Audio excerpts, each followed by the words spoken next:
This is dailyfantasylobby.com. Hey everyone, welcome to dailyfantasylobby.com. I'm Christy, and a little earlier I talked about Yahoo's move into DFS with dailyfantasylobby.com owner and CEO David. So here's some footage from our conversation a little bit earlier today. First of all, big headline news this week. Do you want to take it away, David? Yahoo! Yahoo!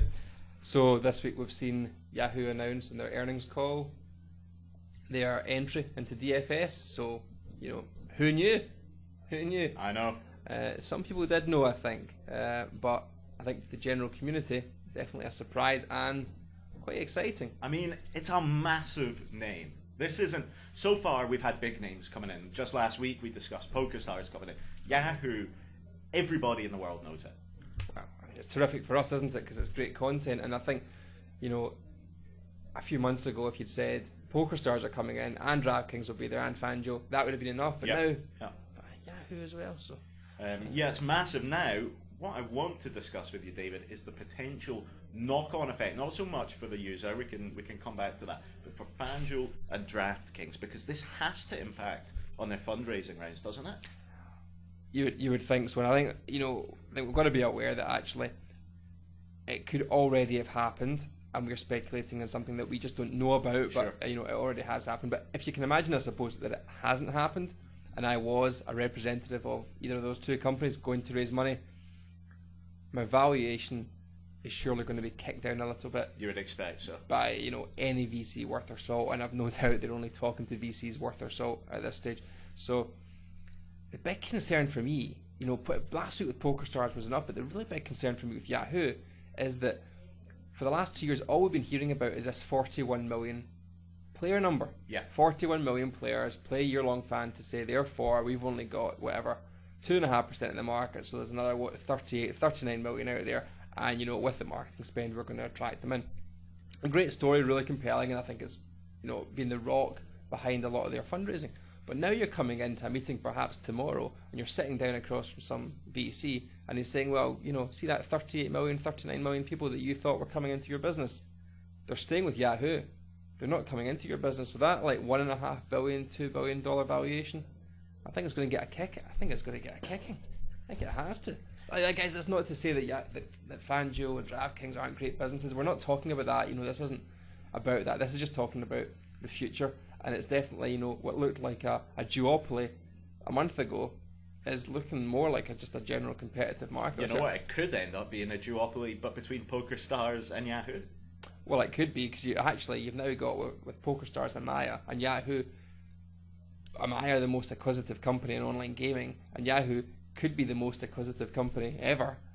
I think they just made $7 billion from their investment in Alibaba that was returned to them, and Melissa Meyer, the Yahoo CEO, she's committed to reinvesting this cash. Yeah. So I don't think it's not going to worry them, is it? It's not just about we're going to take a skin and we're going to have the year-long fantasy guys just sort of cross so gently into it.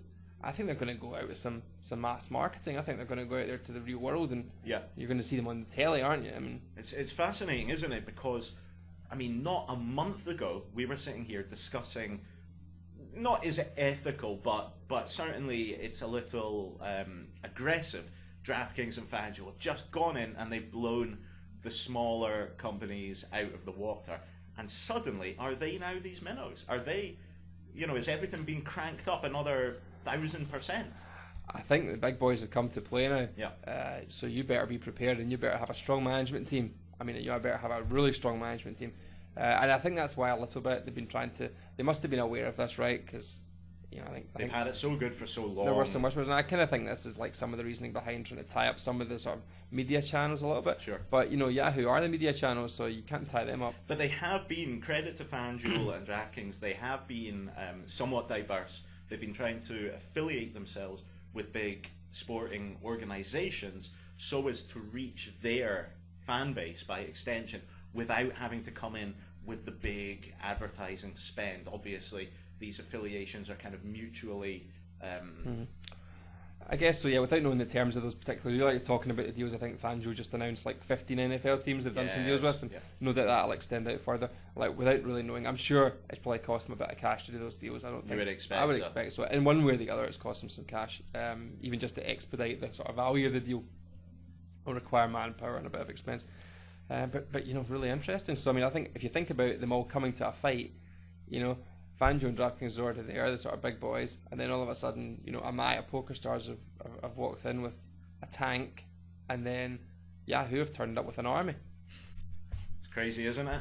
And suddenly things just aren't looking so rosy for Fangio and DraftKings. Any coincidence in the fact that Walt Disney's massive investment in DraftKings that, you know, started sparking headlines 3 full weeks ago has not been confirmed, or is that just sort of a natural part of the process? These deals take time. So you're talking big money. Yeah, they do take time, but you generally don't announce before it's signed. Yeah. It's very unusual. It's obviously something holding it. I tend to feel like the deal's kind of done, and there's a reason, maybe a Disney reason why it's not been, like, you know, made official. I guess I'm not really sure. But I think, you know, on a positive side, the positive benefactors here are us, are the users and the customers here. I think we really are going to look at an NFL season that kicks off with, you know, huge overlay, huge guaranteed prize pools, choice. I'd imagine like rake's going to come down. I think you might start to see some mainstream rake back. I mean, we've been really heralding the possibility of that for a good while now. We've been discussing that's probably the next great refinement that's going to arrive in DFS. As far as I'm concerned, the margins have been too high. The customer has been paying too much in surplus. Like 15% in some up of the events, to 15%, yeah. which is, frankly, I think it's absurd, and I think it's bad value a lot of the time. That's why we have the super lobby, incidentally, so you can pinpoint where the value is at. As soon as you get into double-digit margins, I think the customer is being ripped off. But I put it to you that maybe the customer isn't the winner in this. Now, hear me out, because I know that you think to the contrary here. But I suspect that with the massive investments that are being made into DFS, you know, the cost is going to have to be passed on somewhere. These aren't donations. They're looking to recoup. So maybe the margins will increase, or at least not come down. Well, I think what's happened is the industry might have, as a whole, might just have been pushed back a couple of years. I think what you're looking at again is the second phase, or the return of the initial land grab. Sure. I think we've seen the land grab. Yeah. Through all the marketing spend that FD and DK have put out there. I think we're just seeing it all again. I think it's everyone right back to ground zero again, and let's go. So I think all you're really looking at here is like customer acquisition. Yeah. And yet ultimately, when the dust settles, and you know the dust might not settle for a couple of seasons at least, then I guess ultimately then the winners might then try and raise the rake and the margin back up again. We might see that. And in sporting terms, this could be like Abramovich at Chelsea. This could be like, so we had the dominant Manchester United and Arsenal. They were spending big, they were performing well, they had the big name players. Boom, Abramovich takes over at Chelsea. Suddenly, the entire landscape has shifted. And what happens? Manchester City then go and topple them. That's right. And Man U and Arsenal are not back to third or fourth. That's right, yeah, and who would have believed that? I know. And where are Liverpool? Because Liverpool are maybe Fangio, right? Because Liverpool, you know, throughout the 70s and 80s with Dalglish and Souness and all the other great Scotsmen, were winning European trophies. And now, you know, if they can come a tailed off third, that's quite a good season for them. If they're fourth, they're successful. Yeah. Okay, we're going to wrap it up here. As always, thank you very much for tuning in. Spread the love a bit on Twitter. You know, feel free to give us a share to let people know about it.